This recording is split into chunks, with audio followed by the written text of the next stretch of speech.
하나님의 사랑과 넘치는 축복으로 승리하는 하루가 되기를 바랍니다. 오늘 9월 9일입니다. 화요일날 아침입니다. 오늘은 일곱 교회 주시는 말씀 중에서 요한계시록 2장 7절에 나오는 말씀, 귀가 있는 사람은 성령의 교회들에 하시는 말씀을 들어라, 말씀을 중심으로 생각해 보려고 합니다. 현대는 정보의 홍수 시대죠. 스마트폰 하나로 전 세계의 뉴스를 실시간으로 접할 수 있고, 소셜미디어를 통해서 수많은 사람의 의견과 감정을 순식간에 공유받습니다.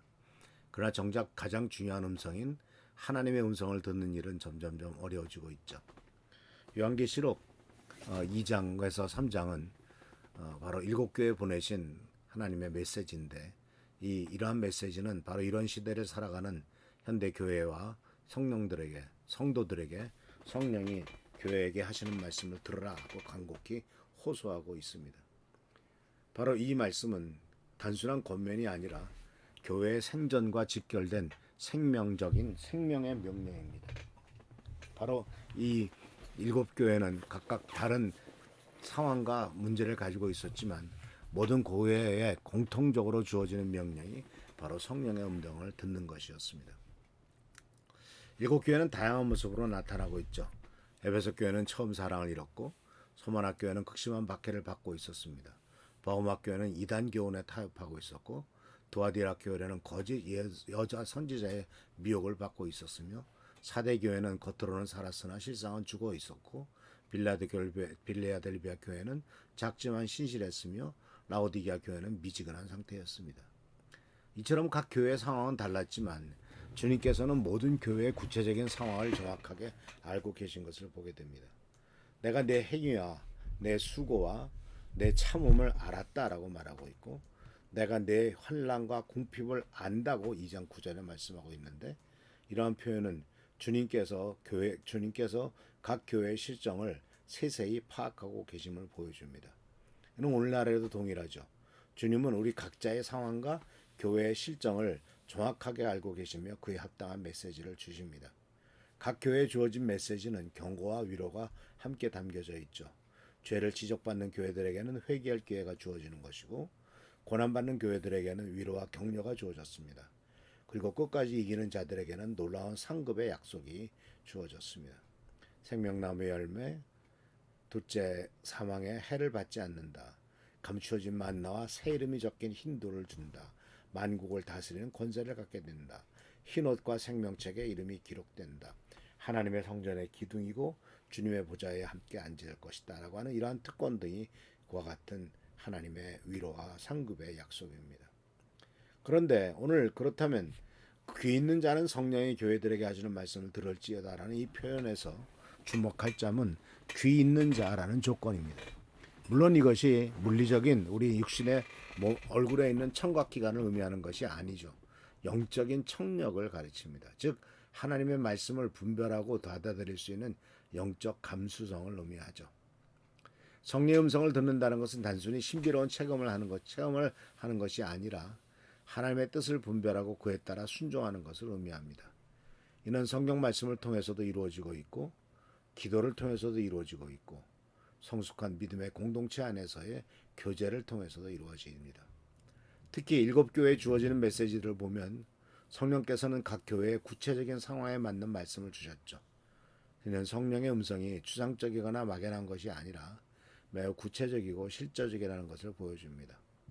회개해야 할 것은 명확하게 지적하시고, 격려받아야 할 것은 분명히 격려하시면서 앞으로 해야 될 일들을 구체적으로 제시하고 있는 것을 보게 됩니다.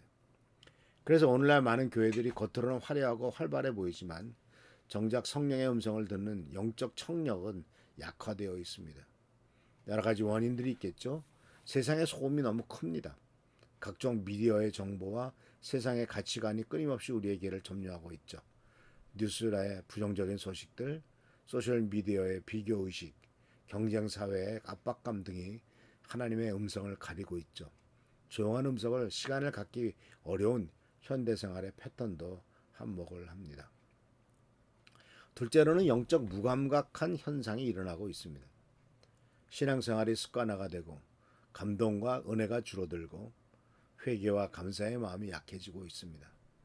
교회 활동에는 참여하고 있지만 개인적인 하나님과의 관계는 소홀히 하는 경우가 많습니다. 세 번째로 성경 말씀에 대한 깊은 묵상이 부족합니다. 정보는 많이 있지만 깊이 있게 그것을 잘 소화시켜서 자기 것으로 만드는 과정이 생략되고 있죠.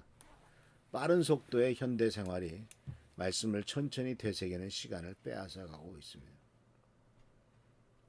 그래서 우리가 성령의 음성을 듣기 위해서는 어떻게 해야 될까요? 바로 몇 가지 실제적인 방법들이 있습니다.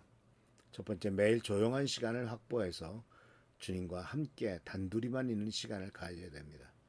스마트폰을 끄고 모든 소음을 차단하고 오직 하나님의 말씀과 기도에만 집중하는 시간이 필요합니다. 이것은 단순히 성경이 있는 것을 넘어서 하나님께서 오늘 나에게 주시고자 하는 구체적인 메시지가 무엇인가를 묻고 기다리는 자세를 말합니다.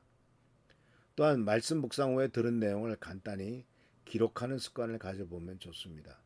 성령께서 주시는 감동이나 깨달음이나 순종해야 될 내용들을 적어두면 나중에 돌아보았을 때 하나님의 인도하심의 흔적을 발견할 수 있을 것입니다.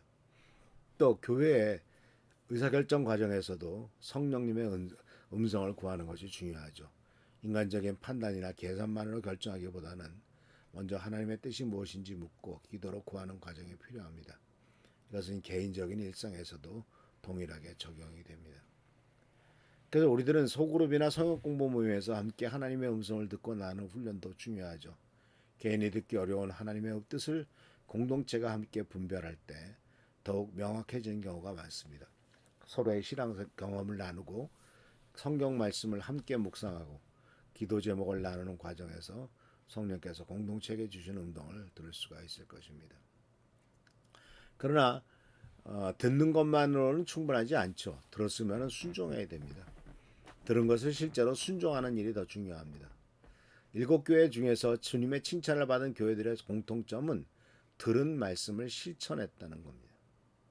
순종은 때로는 어렵고 고통스러울 수가 있습니다. 회개해야 될 죄가 있을 때, 용서해야 될 사람이 있을 때, 내려놓아야 할 것들이 있을 때, 새롭게 시작해야 할 일이 있을 때 순종은 쉽지 않습니다. 그러나 순종할 때 더욱 명확한 하나님의 인도하심을 경험할 수 있을 것입니다. 또한 순종은 개인적인 차원에만 끝나지 않고 교회와 영적 공동체의 변화로 이어져야 합니다. 개인이 들은 하나님의 음성이 교회의 영적 성장과 선교적 사명에 어떻게 기여할 수 있는지를 고민하고 실천해야 될 것입니다. 귀 있는 자는 성령의 교회에게 하시는 말씀을 들을지어다. 이 말씀은 2000년 전에 아시아의 7교회에게만 주어지는 것이 아니라 오늘 모든 교회들에게, 모든 성도들에게 주어지는 생명의 명령인 것을 잊지 마시길 바랍니다. 교회의 생명력은 교회의 크기나 건물의 크기나 프로그램의 화려함에 있는 것이 아니라 성령의 음성을 듣고 순종하는 데서 나옵니다. 소음이 가득한 시대에 하나님의 음성을 분별하여 듣고 그 음성에 순종하는 교회가, 우리 미랄교회가 되고, 또 하나님의 귀한 이러한 일이 있을 때, 이러한 성도들이 가득한 교회가 될 때 진정한 승리자와 또한 축복된 교회가 될 줄을 믿습니다. 기도하겠습니다. 들을 귀를 주님께서는 찾습니다. 하나님의 말씀이 희귀할 때도 사무엘은 주님의 말씀을 듣는 귀가 있었습니다. 주님, 우리들에게도 하나님의 말씀에 귀를 기울일 뿐만 아니라 들을 수 있는 듣고자 하는 마음을 허락하여 주시옵소서. 우리가 하나님의 일을 감당하기를 원하고 하나님의 뜻대로 살기를 원하오니 주여 우리와 함께 하셔서 이 모든 일들을 잘 감당할 수 있도록 주여 축복과 능력을 더하여 주옵소서. 함께 하시고 채워주시고 도와주시길 바라옵고 예수님의 이름으로 감사하며 간절히 기도하옵나이다. 아멘. 오늘도 주께서 함께 하시고 축복하시는 귀한 하루가 되기를 축원합니다. 할렐루야. 축복합니다.